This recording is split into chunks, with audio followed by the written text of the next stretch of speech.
شدید طوفان، شدید ایک بارش اور طوفانی بارش اور اتنا بڑا آسمانی ایک امتحان مکے میں آیا کہ حتیٰ خانہ کعبہ کی دیواریں بھی بہہ گئیں، مکے کے گھر بہہ گئے، بہت بڑا نقصان ہوا، اور جس کے نتیجے میں خانہ کعبہ تعمیر نو مانگ رہا تھا۔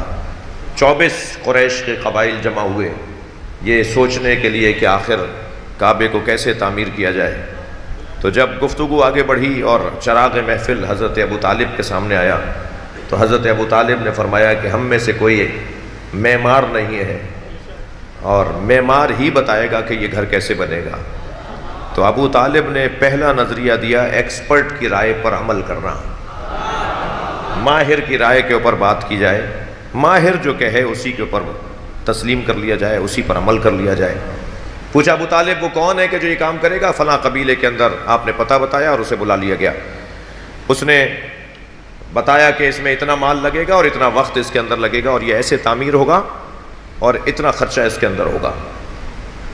حضرت ابو طالب نے 24 قبیلوں میں تقسیم کر دیا کہ کون کیا لے کر آئے گا، اور پھر جب وہ دن آیا کہ تعمیر ہونا چاہیے تو جیسے ہی مزدور اور مستری آگے بڑھے تو ایک اژدہا پہاڑوں سے نکل کر آیا اور کعبے کے درمیان میں آ کے بیٹھ گیا۔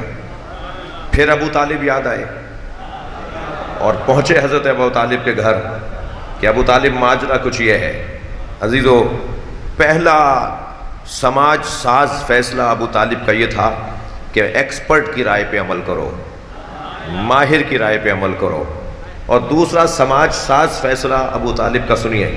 جیسے ہی ابو طالب آئے اور دیکھا کہ خانہ کعبہ کے اندر ایک اژدہا بیٹھا ہوا ہے اور مال رکھا ہوا ہے اور مزدور مستری بھی کھڑے ہوئے ہیں، تو حضرت ابو طالب نے پہلے اژدہے کو دیکھا، پھر مزدوروں کو دیکھا، پھر مال کو دیکھا۔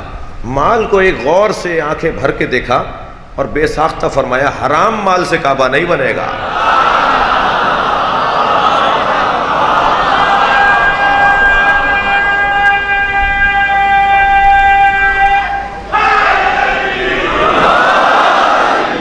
کر لی، گردنیں لٹک گئیں، کوئی کچھ نہیں کہہ پایا، جانتے تھے کہ بہت بڑی کمزوری ہے۔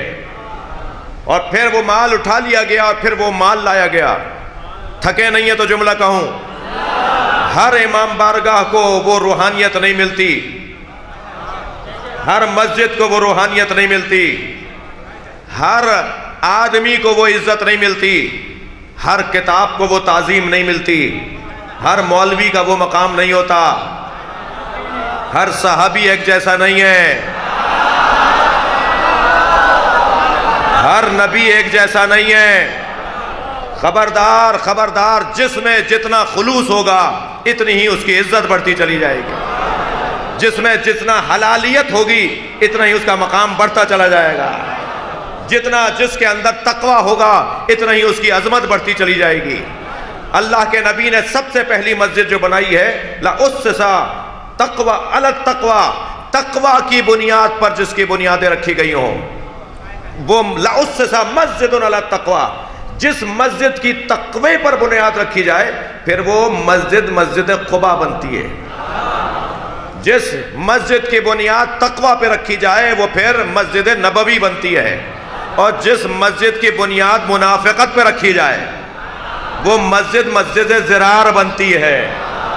خبردار، میناروں کو دیکھ کر مسجد نہ سمجھ لینا، خبردار، گنبدوں سے مسجد نہیں بنتی، خبردار، مسلوں پر اللہ نہیں ملتا۔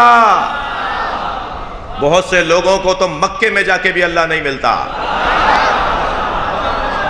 اور بہت سے لوگوں کو اپنے اوپر غور کرنے سے اللہ سمجھ میں آ جاتا ہے۔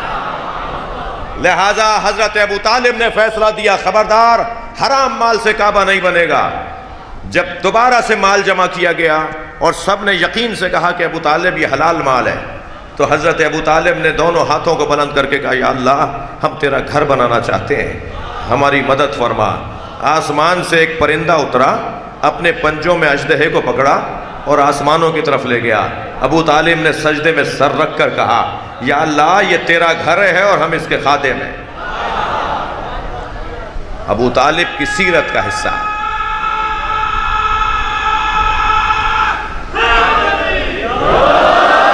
ابو طالب کی سیرت کا حصہ، ایکسپرٹ کی رائے پہ عمل کرو، ماہر کی رائے پہ عمل کرو۔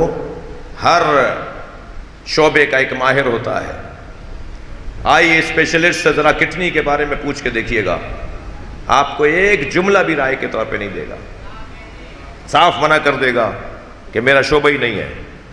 میں آپ کو لکھ دیتا ہوں کہ فلاں ڈاکٹر سے بات کر لیجئے، مگر میں آئی اسپیشلسٹ ہوں، کڈنی کے بارے میں رائے نہیں دوں گا۔ کڈنی اسپیشلسٹ سے آپ کہیے ذرا دل کی تکلیف کے بارے میں، وہ آپ کو رائے نہیں دے گا۔ دین کو اتنا تو آسان نہ کیا جائے۔ بدن کا ماہر تو دوسرے ماہر کے مشورے پر عمل نہ کرے اور اس کے کام میں دخالت نہ دے۔